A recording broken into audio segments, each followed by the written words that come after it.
ciao, foredrato, come in futurum, tu non your anima. La morte è suprenos.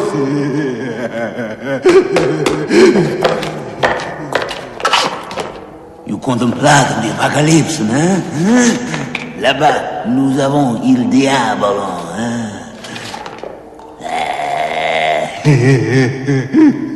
Ugly comme Salvatore, hein? My little brother, penitenziagite! Penitenziagite?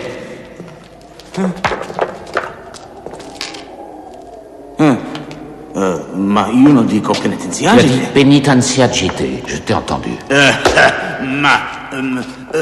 Domine frate, magnificentissimo, io no un dolcinito eretico, ma les hommes du penitenzia, ich am e monk, sancti benedicti, sancti benedicti, io non ero. Salvatore! Ci abbraccia Gesù Cristo e rinunzia il diavolo. Scusa.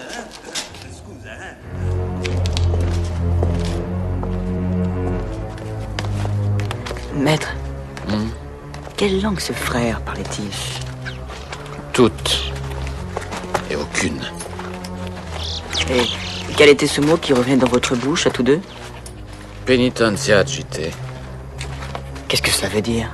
Ça veut dire que sans nul doute, le bossu a été autrefois un hérétique.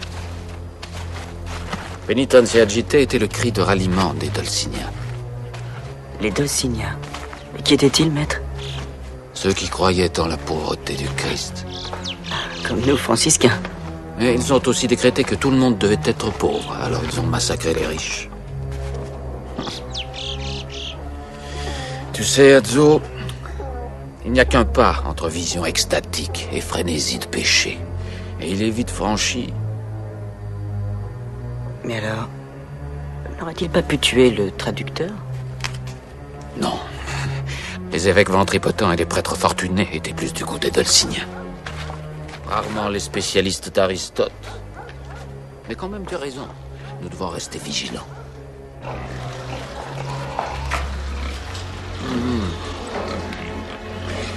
C'est une aubaine pour nous, ce sol détrempé par la neige. C'est souvent le parchemin où le criminel, malgré lui, inscrit son autographe. Tiens, que nous disent ces empreintes, par exemple? Elles sont 2 fois plus profondes que les autres, maître. Bien, Azzo, ce qui nous amène à conclure. Que l'homme devait être très pesant. Mais oui, Azzo. Et pourquoi était-il très pesant? Parce que... c'était un gros moine. Ou parce que lui-même pesait le poids de 2, car il portait un autre homme. Gardons bien le dessin de la semelle de cette sandale en mémoire. Mais les traces de pas s'éloignent de la jarre, dans cette direction. Oh, quel navet blafard tu fais. L'idée ne te vient donc pas que l'homme pouvait fort bien marcher à reculons, traînant à bras-le-corps le cadavre, dont les talons ont laissé les sillons que tu vois là. Et maintenant, où l'érudit traducteur de grec a-t-il rencontré l'auteur anonyme de sa mort?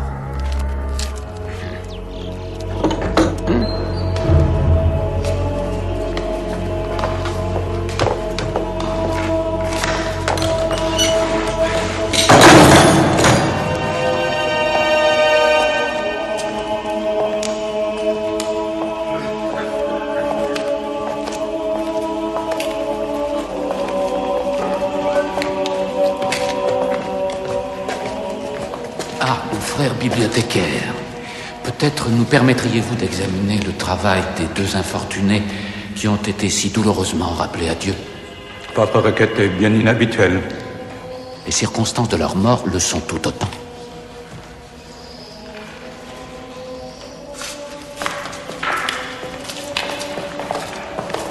Frère Adelme, Cécilia est là. Merci.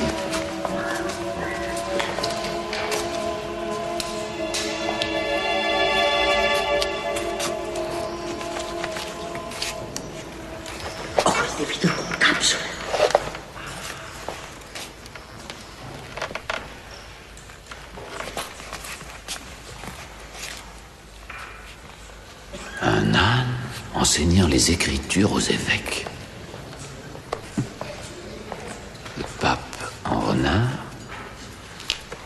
Sir l'abbé en singe. Il avait un vrai don pour l'irrévérence et les images de comédie.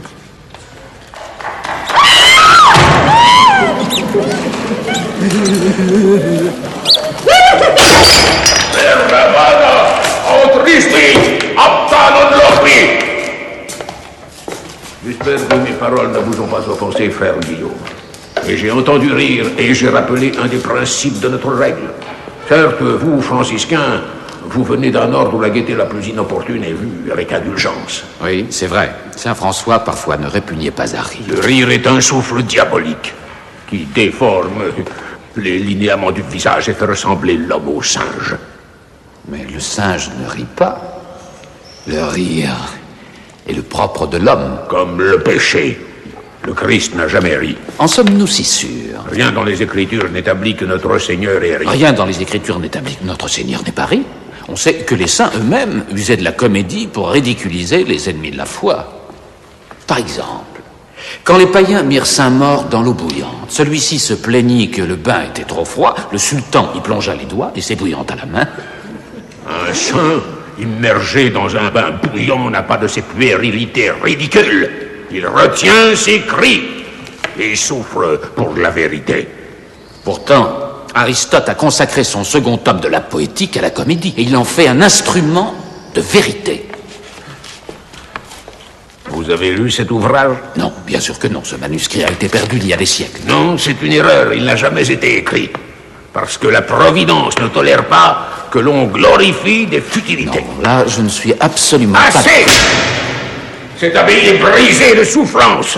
Et vous voulez nous détourner de notre deuil par ce vain persiflage? Pardonnez-moi, vénérable York. Mes propos, en effet, étaient déplacés.